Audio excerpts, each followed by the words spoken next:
Shall I start the session? Yes, ma'am. Will present now. Okay.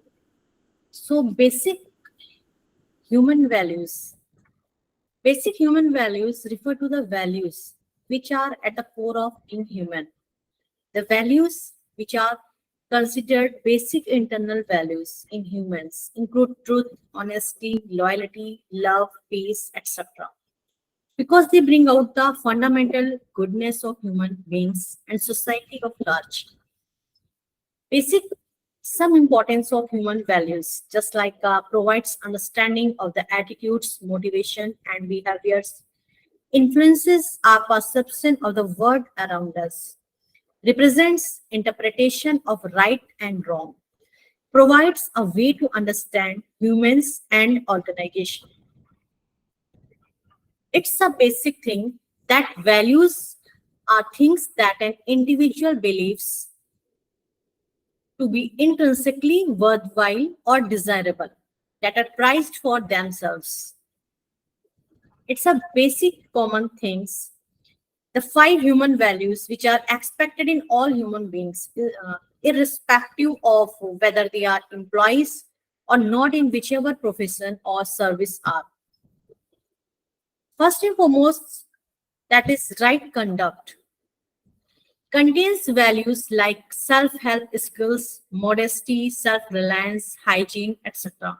Social skills, good behavior, good manners, environment, awareness, etc. Ethical skills, courage, efficiency, initiative, punctuality, and ownership. Next one is peace. Peace contains values like equality, focus, humility, optimism, patience, self-confidence, self-control, self-esteem, etc. Next and very important thing is truth. Truth contains values like accuracy, fairness, honesty, justice, quest for knowledge, determination, etc.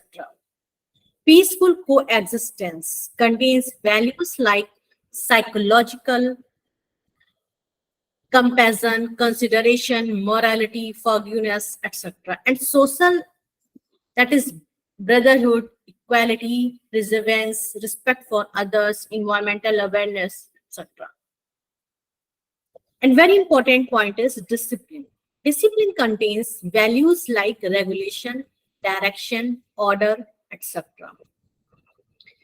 Values are integral part of one's personality and affects employability quotient. Many employees are inclined to hire those who have better human values, keeping up this spirit. And it's defined the very basic five core values, which has been detailed in our next session and in next slides. Core values are student focus, strong ethics, striving for excellence, social development, and respect for all. So it's a very important part of our in a teaching standard and as a teacher, that what is the basic code of professional ethics. Professionally accepted standards for personal and business behavior, values, and guiding principles. Codes of professional ethics are often established by professional organizations to help to guide members in performing their job functions according to sound and consistent ethical principles. Professionals' ethics may be understood as professionally acknowledged measures of individual and business conduct, values, and guiding principle.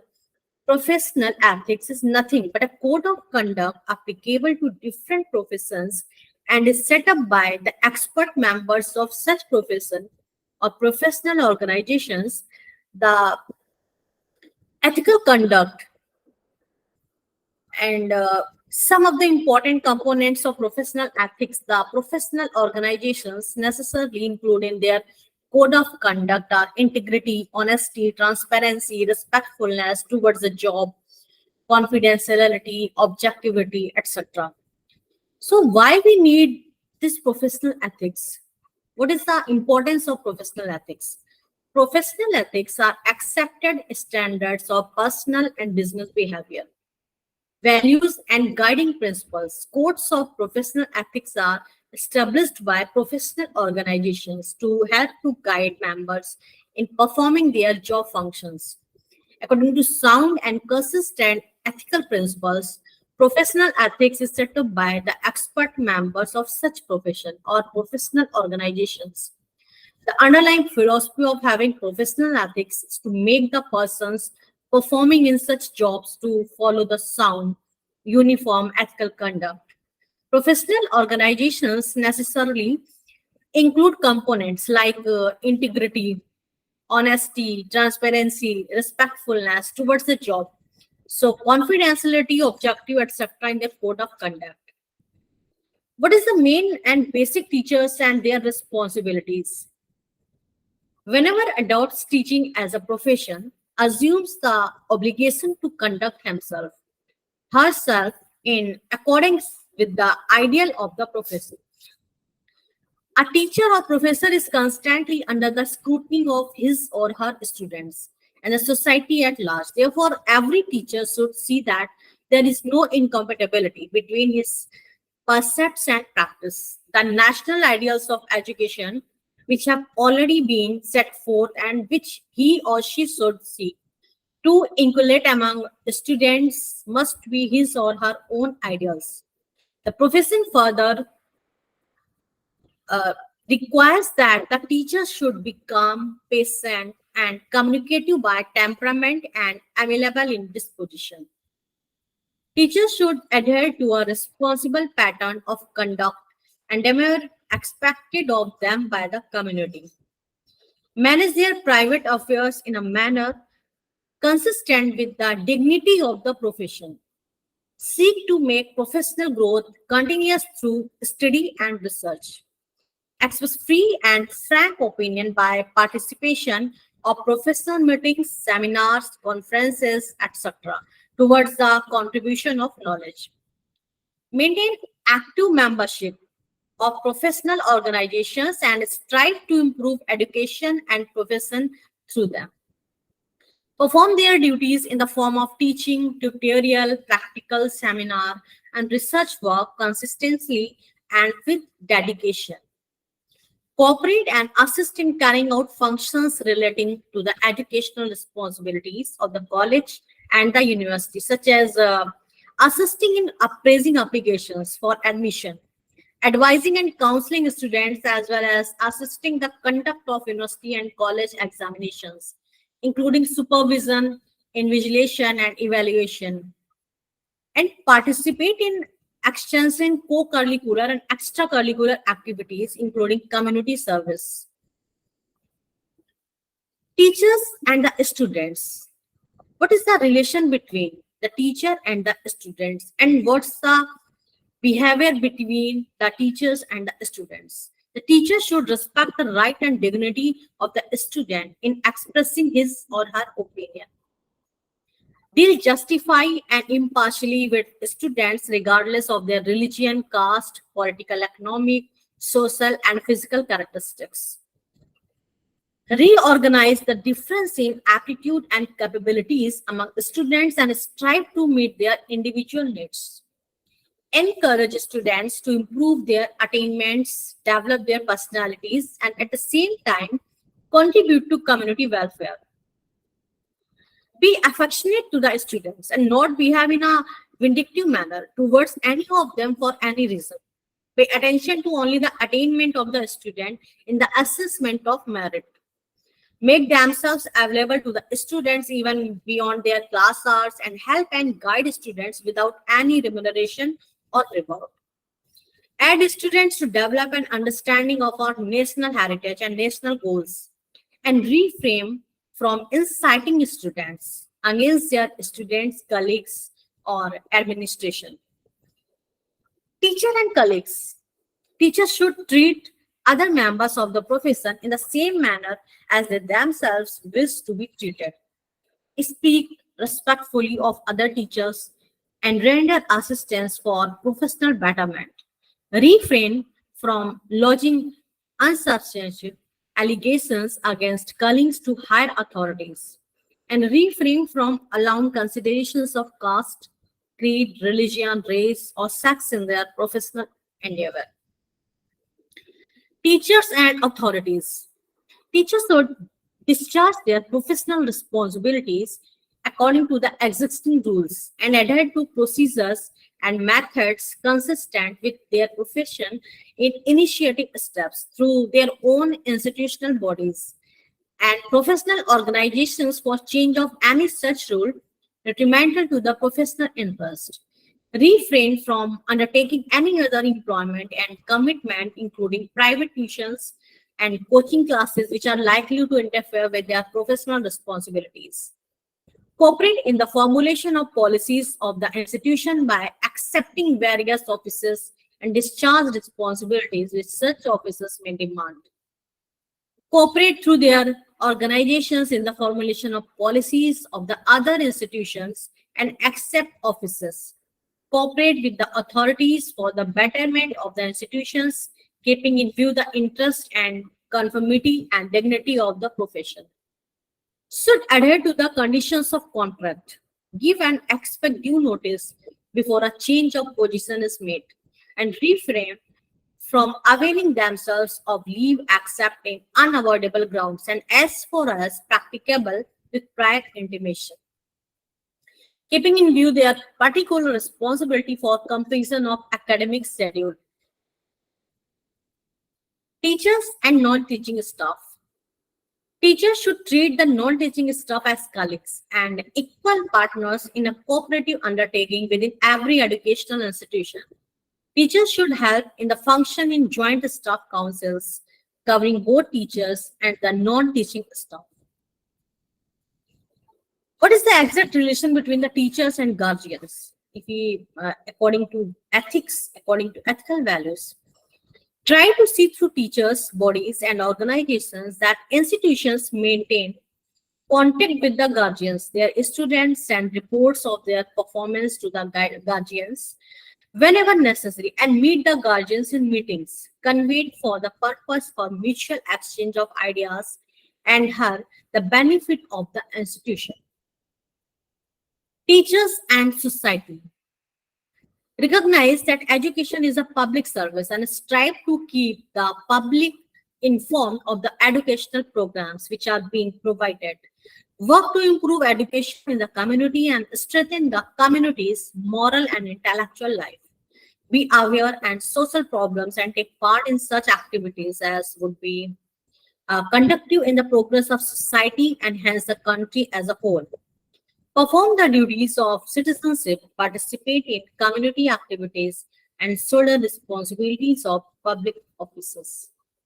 Refrain from taking part in our subscribing to our assisting in any way activities which tend to promote feeling of hatred or enmity among different communities, religions, or linguistic groups, but actively work for national integration. So duties and responsibilities attached to various roles in teaching staff, administrative staff, technical staff, and senior officials are details in HR manual part. So it's a very important that how could we perform the duties of citizenship, participate in community activities, and to shoulder responsibilities of public offices. It's very important that refrain from taking part in or subscribing to or assisting in any way activities which tend to promote feeling of hatred or enmity among different communities, religions, or linguistic groups, but actively work for national integration. It's a main thing that when we are in a teaching profession, it's very important that how could we deal, and it's a matter that if we deal good, then its effects on our students, our guardians, our society, and it's beneficial for all. It's not only for one individual, it affects all country, and it affects very important that how can we a professional ethics is the fulfillment of the final cause of a profession, Ethics and professional ethics are interrelated categories. Work ethics is concerned with the value or a culture attached to a particular work. And if we go to a history, then history shows that work, particularly manual work, was considered of a low status in the early days. Aristotle considered manual works as an alternative for only slaves. However, after the Industrial Revolution, the whole concept of work underwent considerable changes. Work was glorified, the rise of Protestantism and the Reformation movement brought in a new work culture. Work was considered as a divine will, and it was believed that by participating in a work, a person could associate himself with the divine act of creation. A profession is a social calling that ensures a vocation, which provides one with the means to earn one's livelihood. Professional ethics is based on certain values and norms which a profession is supposed to follow. Professional ethics is necessary to reveal, sustain, and enhance certain basic human values. These values are kindness, care, and compassion, trust, and reliability, truthfulness and honesty, justice, and fairness. Performance of a duty for the benefit of others, non-violence and non-injury, and accountability and social responsibility in this professional ethics, like meaning of work ethics, characteristics of professional ethics and human values, professional ethics of journalists, physicians, lawyers, engineers, accountants, and World Medical Association Code. Everything in the world moves naturally towards a specific fulfillment.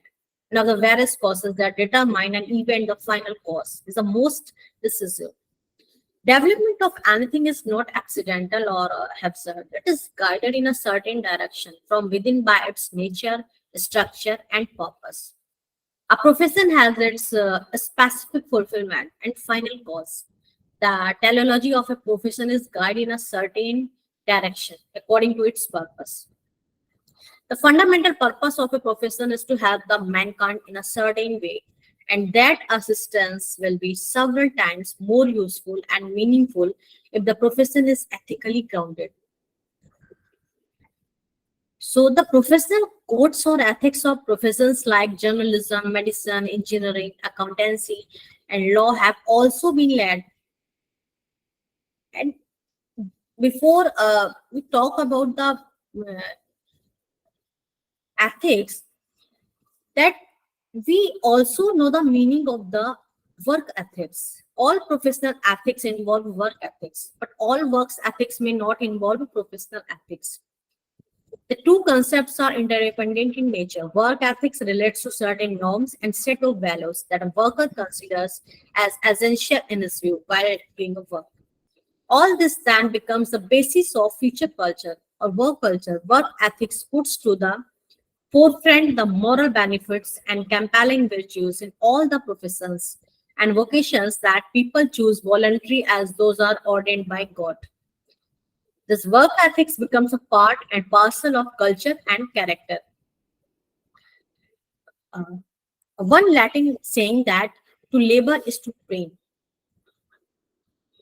To labor is to train. Mahatma Gandhi used to that everybody, irrespective of his social position or status, must do some physical labor. It gives an opportunity to participate in the fulfillment of the universal law of karma and recognize the significance of the dignity of labor.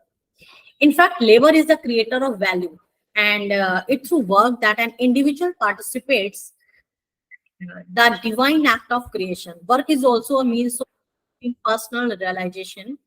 Thus, laziness is morally wrong, and it is equally wrong to out a living based on the work done by others.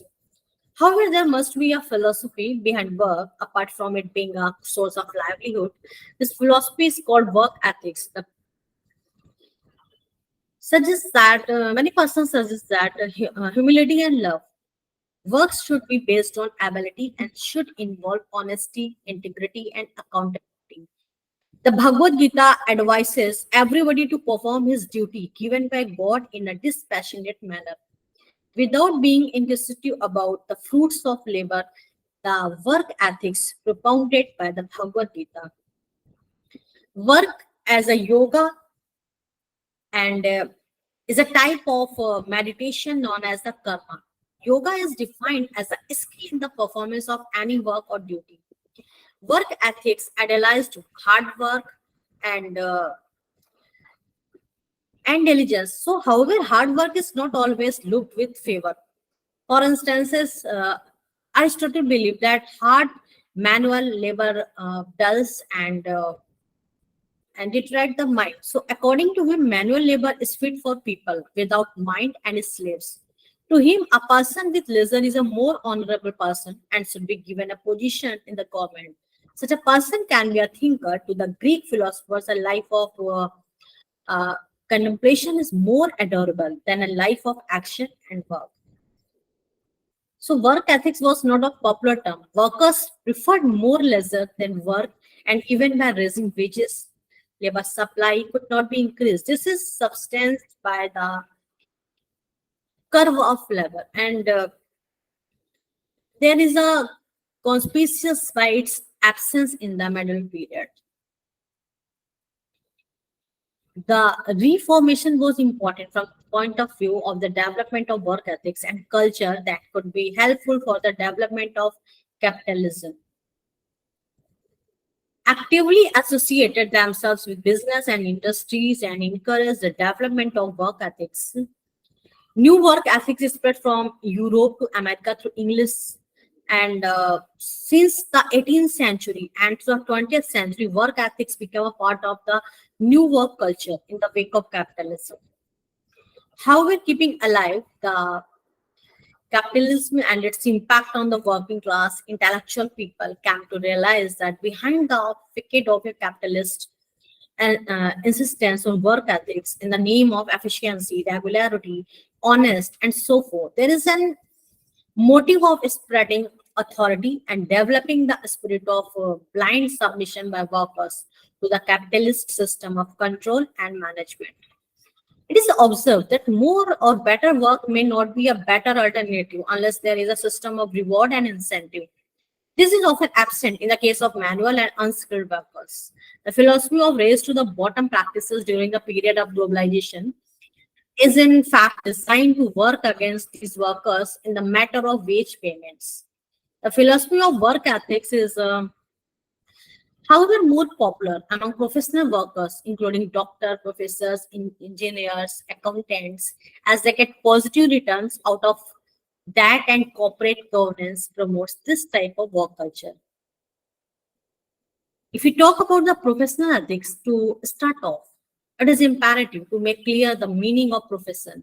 A profession is a social calling that ensures a vocation which provides one with the means to earn one's livelihood. The main characteristics of profession are just like a professional ethics is based on certain ethical values and norms which a professional is supposed to follow.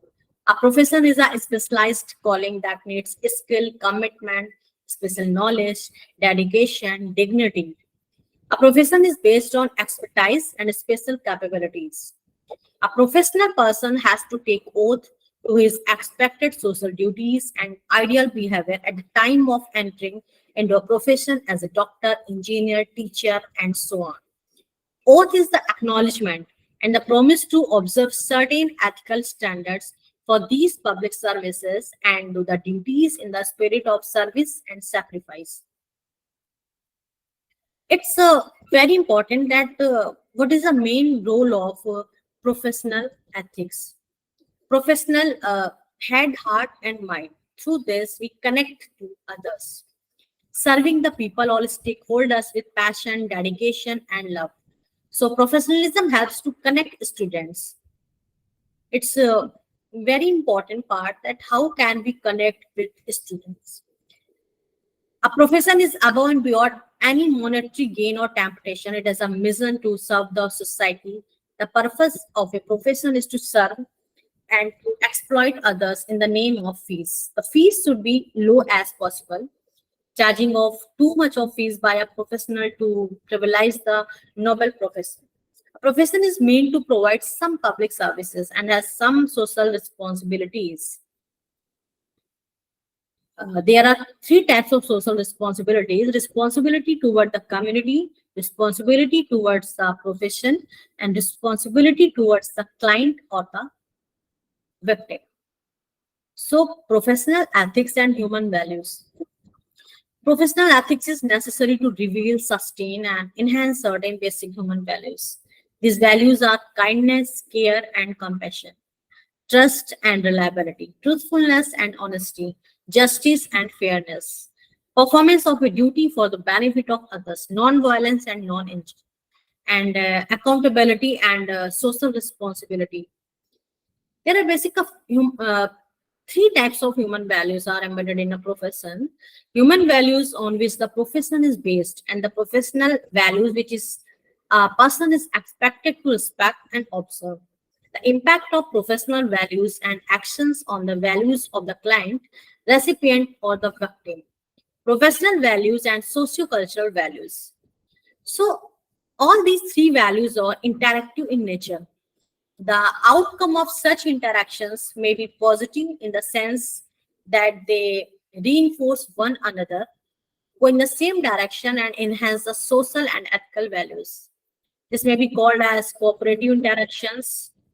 The interactions may also be conflicting in nature, and there may be a clash of values, leading to the disturbance of social cohesiveness, bickering, and tension. The third possible outcome of the interaction of these values can be a situation of cooperative conflict. In such a case, the initial value conflicts may be resolved peacefully by the affected parties through cooperation, and all of them will have a win-win situation that will maximize their goals. Cooperative conflict is not a conflict for a conflict, but there are differences of opinions that ultimately lead to the maximization of common goals. Just like a patient may not agree to undergo surgery as suggested by his doctor for fear of potential excruciating pain, but is ready to suffer silently. The inconvenience created by the disease once the doctor assures him that the pain is very negligible and temporary and it is a laser surgery. So the patient agrees to it, and both of them achieve the common goal of disease elimination. So professional ethics in any profession, in journalism, in any field, there are basic common things that how can there should be truth and fairness in the reporting of any, just like any journalist or any journalism case. The reporter must follow the canons of journalism and should work in the public interest and should give a comprehensive account of the fact. Thoroughness and honesty in reporting are basic requirements for a good journalist. A good journalism involves public accountability. A journalist is responsible for what he reports, and the full onus is on him. It's basically based on the principle of fairness and justice, and also compassion for example, it is not necessary to disclose the name of a rape victim, her exact age, the location of her house, and so many other personal details about her. All details may stand in the way of her social adjustments in future. While reporting a case, the journalist should follow the policy of minimum harm to the victim and also respect the principles of human rights. As the respect for the personality of a man is a fundamental ethical principle under all situations. The freedom of press should be practiced with sufficient caution and circumspection. The reporting must be with decency and in good taste. Nasty matters and dirty side of the case should be played down as far as possible. So it is necessary to keep in mind, as some noted journalists believe, that truth reporting is not a libel, but the truth should be reported with fairness and decency. It is indeed difficult to deal with sensationalization, that sensitive issues need honesty and objectivity in reporting. Perhaps the introduction of a media is a better way of dealing with sensationalization.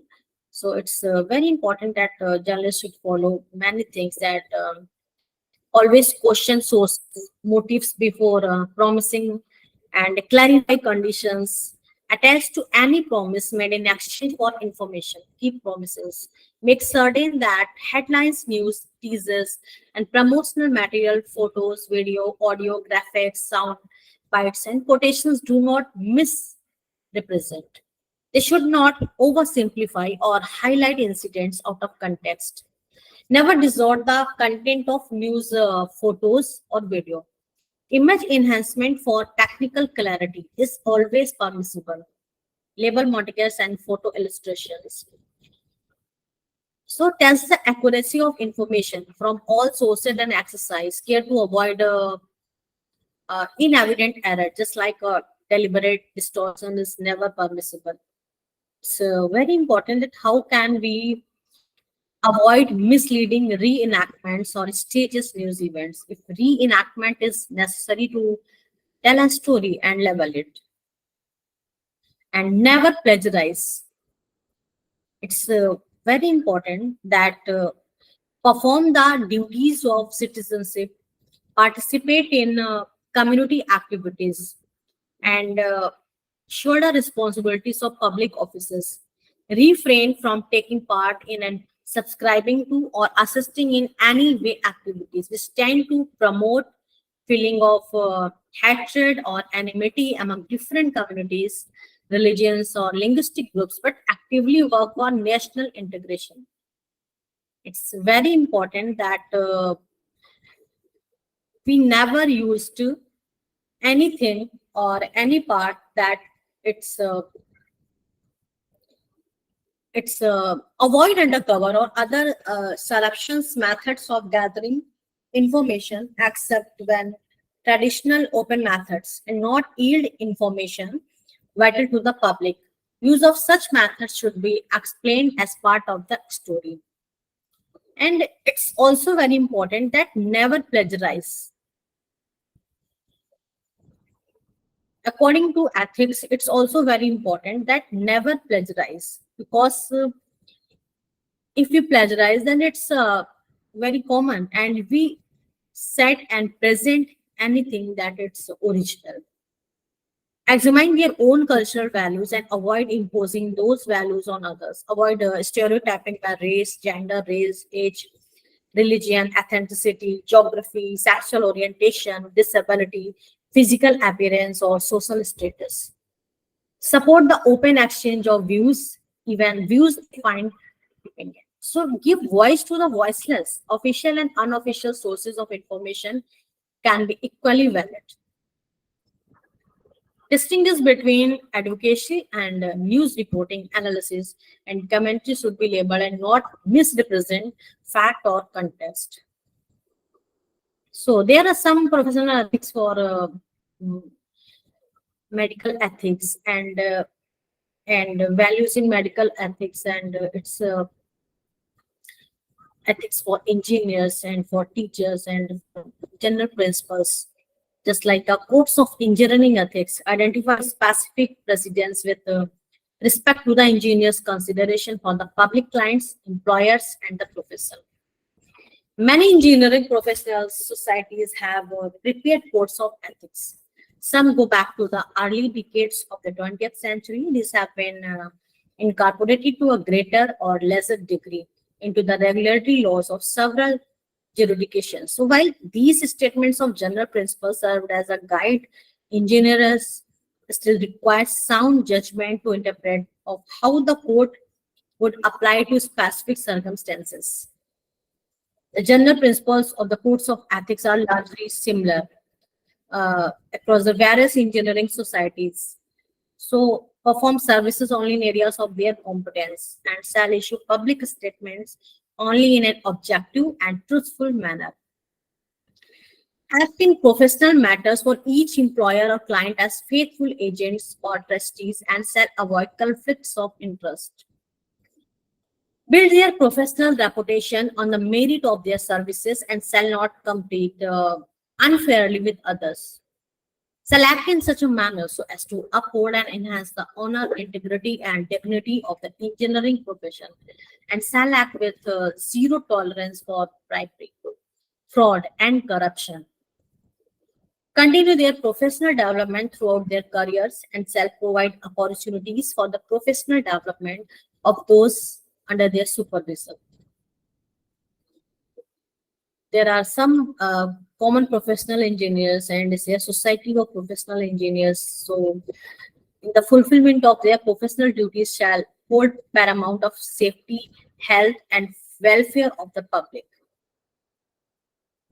So it's a responsibility that a profession is a social calling that ensures a vocation that provides one with the means to earn one's livelihood. Professional ethics is based on certain ethical values and norms, which a profession is supposed to follow. The professional ethics is necessary to reveal, sustain, and enhance certain basic human values. There are many professions, including journalism, medical, and engineering. uh, so every profession has its own profession ethics. It's very important that how can we identify and how can we know about the things that what is the main and what is the main cause of the professional ethics.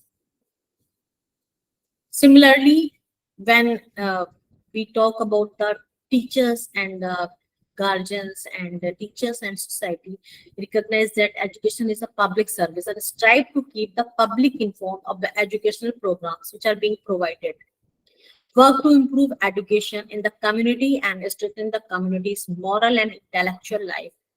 So be aware of social problems and take part in such activities as would be conducive to the progress of society and hence the country as a whole. Perform the duties of citizenship, participate in community activities, and shoulder responsibilities of public offices. It's depends that teachers should treat the non-teaching staff. How can they treat the non-teaching staff as colleagues and equal partners in a cooperative undertaking within every education institution? Teachers should help in the function in joint staff councils covering both teachers and the non-teaching staff. Mentor-mentee, if you are a mentor or if you are a teacher, then what is the relation between the teachers and guardians? Try to see through teachers, bodies, and organizations that institutions maintain contact with the guardians. Their students send reports of their performance to the guardians whenever necessary and meet the guardians in meetings convened for the purpose for mutual exchange of ideas and for the benefit of the institution.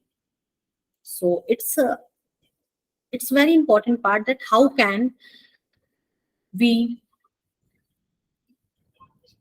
play the role of as a teacher or as a guardian or anything, and you are in a role of a teacher or ethics is very important, that how can you deal with others. A good deed is never lost. He who sows courtesy reaps friendship, and he who plants kindness gathers love.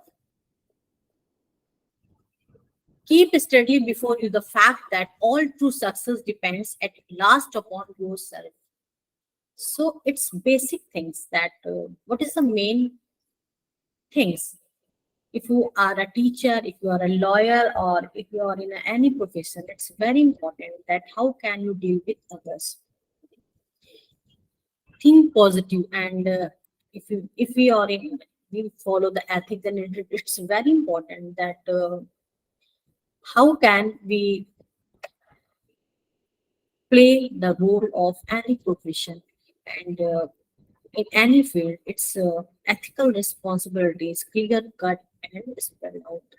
So, what does a code of ethics do? Creates a profession's sense of identity, identifies the issues the profession cares about, the bonds new members to care about, communicates with those outside the profession what they can expect from its members. It's very important that teachers and their responsibilities. Whoever adopts teaching as a profession assumes the obligation to conduct himself in accordance with the ideals of the profession, or a teacher is constantly under the scrutiny of his students and the student and the society at large. Therefore, it's Therefore, every teacher should achieve that there is no incompatibility between his perspectives and practice. The profession further requires that the teacher should be calm, patient, and communicative by temperament and amiable in disposition, character, and temperament. Teachers should adhere to a responsible pattern of conduct expected of them by the community, manage their private affairs in a manner consistent with the dignity of the profession, and seek to make professional growth continuous through study and research.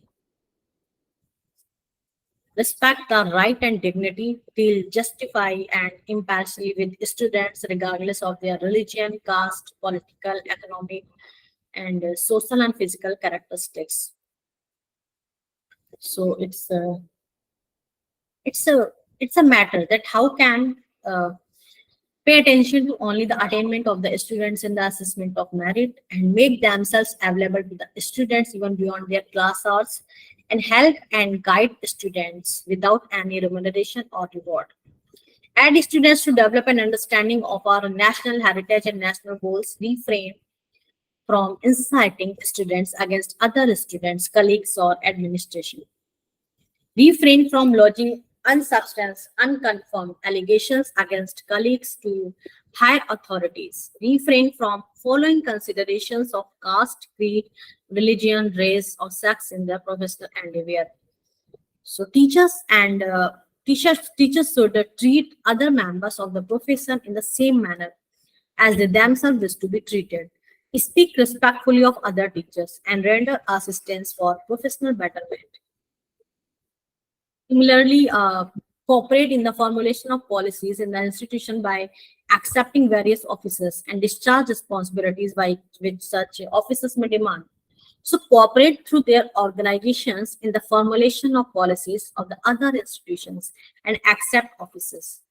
Cooperate with the authorities for the betterment of the institutions, keeping in view the interest and in conformity with dignity of the profession, should adhere to the conditions of contract, give and expect due notice before a change of position is made, refrain from availing themselves of leave except on unavoidable grounds, and as more practicable with prior intimation, keeping in view their particular responsibility for completion of academic schedule.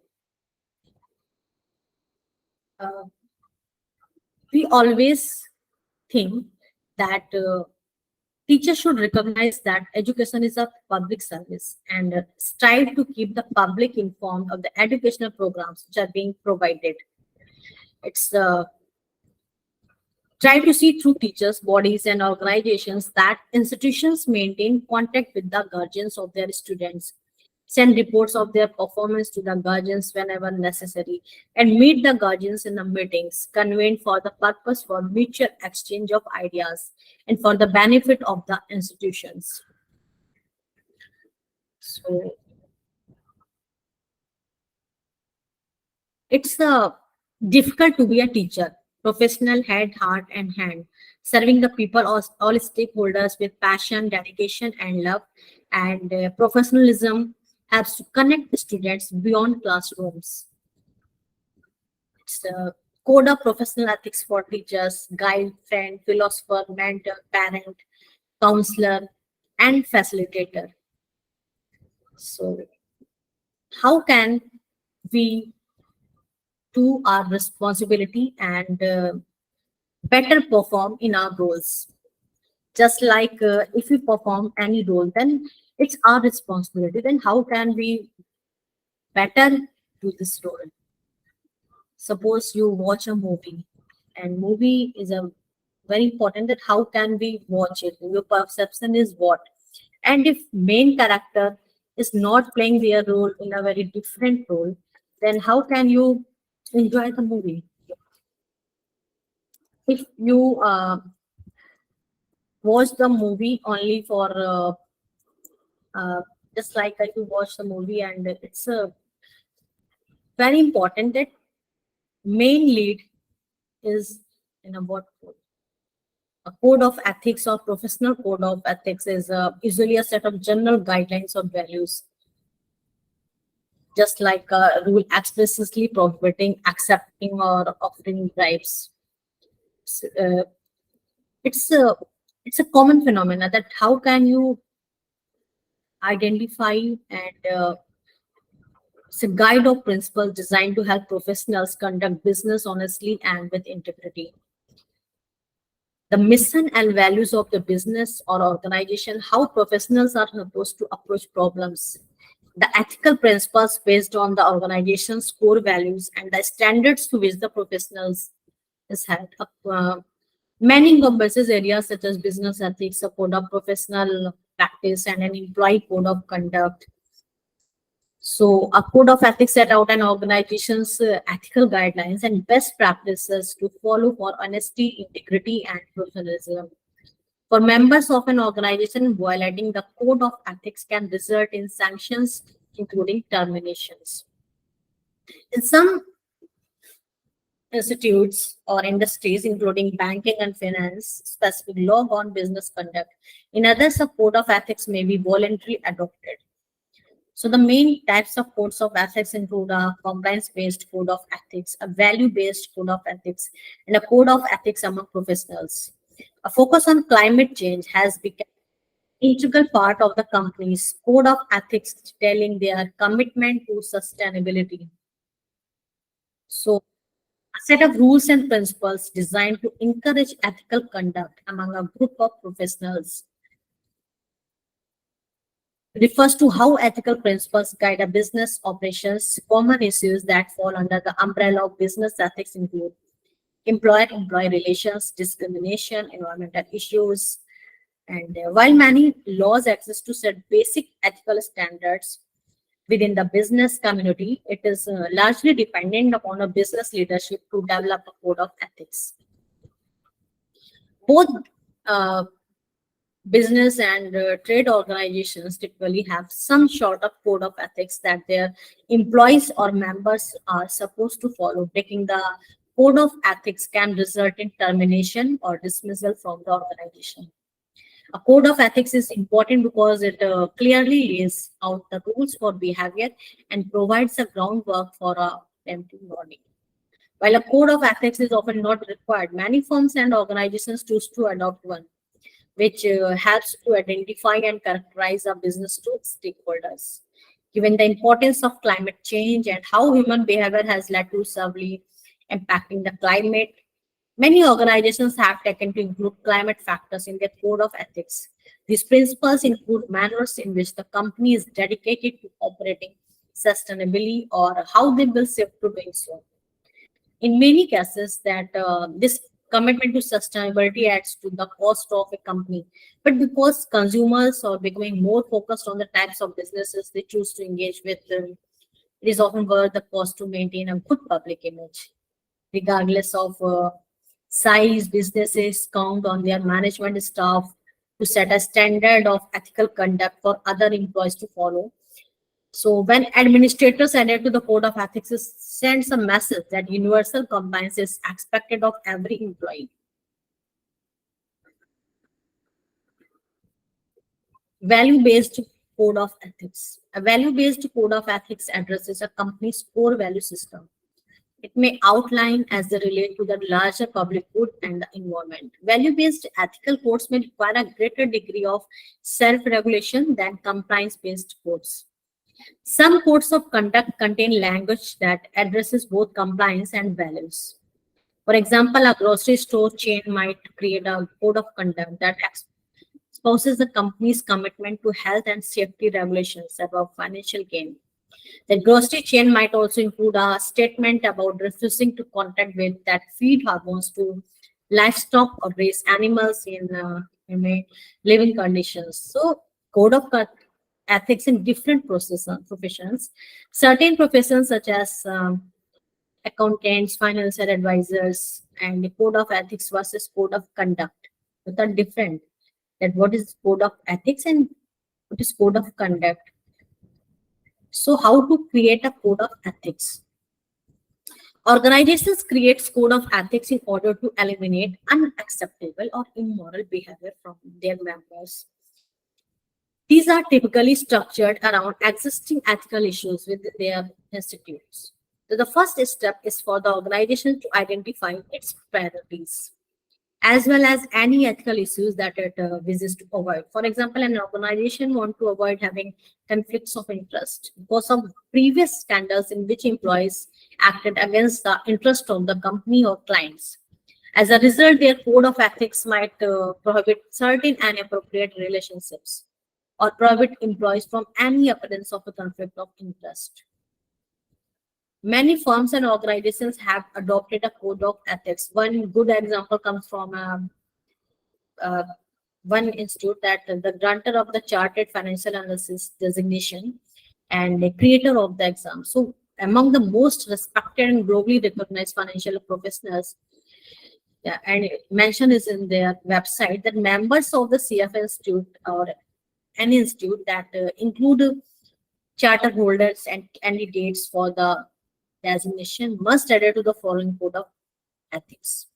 Act with integrity, competence, diligence, respect, and in an ethical manner with the public clients, prospective clients, employers, employees, colleagues in the investment profession, and other participants in the global capital markets. Place the integrity of the investment profession and the interest of clients above their own personal interests. Use reasonable care and exercise independent professional judgment when conducting investment analysis, making investment recommendations, taking investment actions, and engaging in other professional activities. Practice and encourage others to practice professionally and ethically that will reflect credit on themselves and the profession. Promote the integrity and viability of the global capital markets for the ultimate benefit of society. Maintain and improve their professional competence and strive to maintain and improve the competence of other investment professionals. So, basically, five ethical principles. All companies or all institutes will have a different code of ethics with different areas of interest based on the industry they are involved in. But the five areas that come typically focus on include integrity, objectivity, professional competence, confidentiality, and professional behavior. Code of ethics for teachers. A code of ethics for teachers defines the primary responsibilities of teacher to their students and the role of the teacher in the student's life.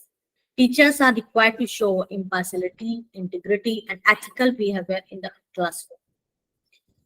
So the bottom line is code of ethics is a guiding set of principles intended to instruct professionals to act in a manner that is honest and that is beneficial to all stakeholders involved. A code of ethics is drafted by a business and tailored to the specific industry at hand, requiring all employees or all teachers of that business to adhere to the code. The moral choices of from the industrial ages to modern era in the world we live in today, working conditions, how it impacts the environment, how it deals with inequality or all areas that society deems important that perhaps 2 centuries ago it did not as much. The code of ethics helps ensure that businesses will always act with integrity. So it's a very important that how we guide as a guide, as a friend, as a philosopher, as a mentor, as a parent, as a counselor, and as a facilitator. We always remember that values, morality, ethics, and code of professional ethics in every way and in a different manner. It's very important part that code of professional ethics for teachers adopted by some guidelines. So how can we do this goals accordingly? So that's all from my side. Thank you so much. And if you have any query, then please ask me.